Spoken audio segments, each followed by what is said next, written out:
Hello guys, good morning mga pidayta ninyo guys. Kumusta ang inyong morning? Ako guys, karumpa ko nagmata guys. Good morning, good morning. At ngayong ng umaga guys, at ako'y magsisimba. Pero bago ang lahat, good morning sa inyo at magkape nga pala tayo guys kahit sabihin na nating napakainit. Welcome to my channel guys. Good morning. Paulit-ulit yung good morning ko guys. Kape nga pala tayo guys at pinapakita ko sa inyo itong sampagita ko dahil plano ko talaga mag-harvest ngayon. Dahil pupunta nga ako sa simbahan dahil today is Sunday. Yes guys, at ito na nga nag-harvest na nga ako ng sampagita ko. Nag-harvest ako ng sampagita ko guys dahil plano ko talagang dadalhin doon sa simbahan at ihalad na ako sa mga santo. Pero kung kailan kay gustong gusto ko yung sampagita guys, parang kukunti man itong nadala ko dahil yung iba nga ay nangahulog na. Kaya naghanap talaga ako kung nasaan na yung iba. Yung bang baraga gisungog guys ba, kung kailan mo gusto talagang, yung gusto mo na talagang pumunta sa simbahan at saka dadalhin mo, saka pa naman nagtatago itong sampagita ko. Char.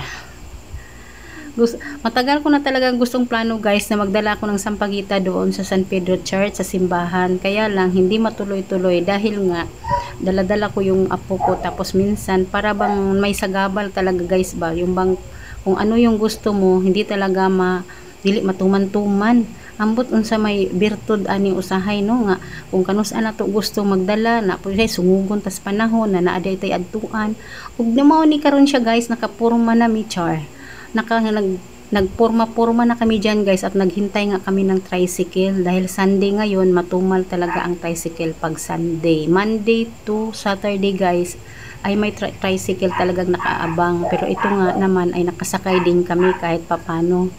Papunta na nga kami dito sa church guys at nandito na nga kami guys at nag-umpisa na pala yung misa, pero okay lang yan. Ang importante nakaabot talaga kami. Gusto ko sanang hintay na naman ang sunod na misa guys. Kaya lang may pupuntahan pa kasi kami.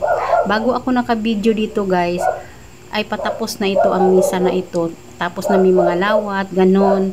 Ay ano na talaga ito. Yung bang baka sabihin ng iba nag-video-video ko during the Hindi guys, hinahintay ko talagang matapos.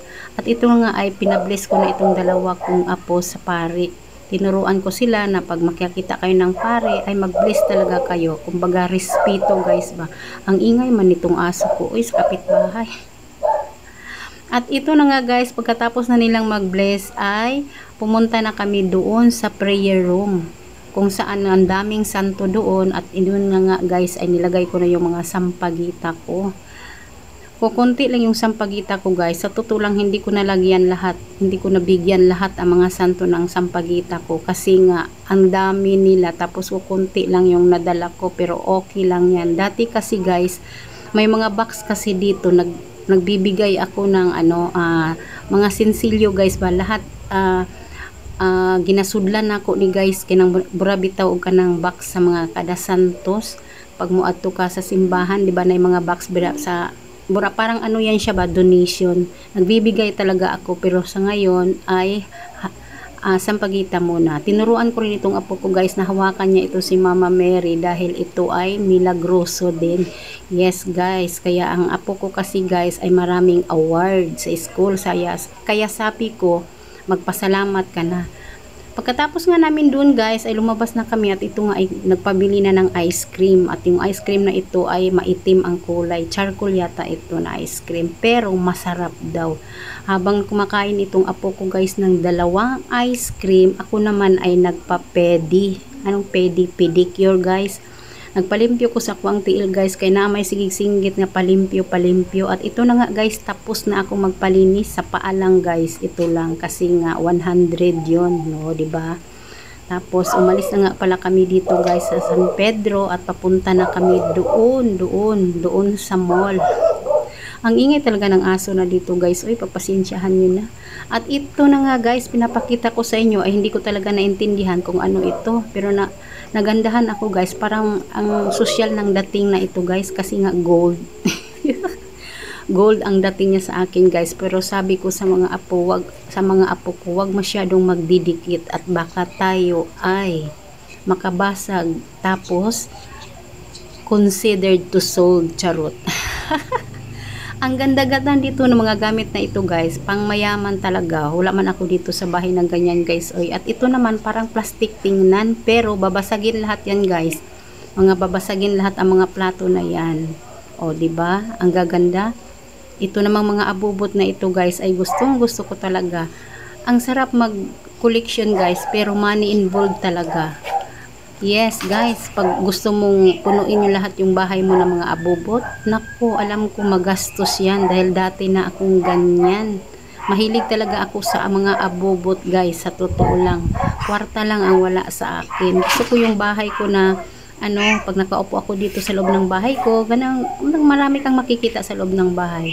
At ito na nga apo ko guys, ay nakapili na ng sapatos, at ito naman ang dress na gusto niya. Oh. Hindi naman masyadong mahal ito guys. Mura lang ito. Susutin niya ito sa recognition niya dahil may award nga daw siya. O, diba? Left and right. O, left and right ang dating. At lumabas na nga kami sa malls guys. Malls.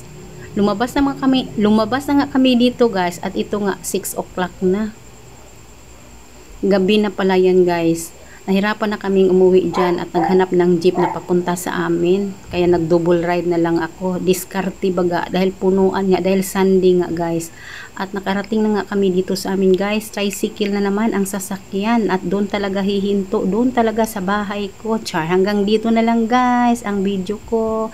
Paki-like naman ang mga page ko at saka YouTube channel ko. Thank you guys!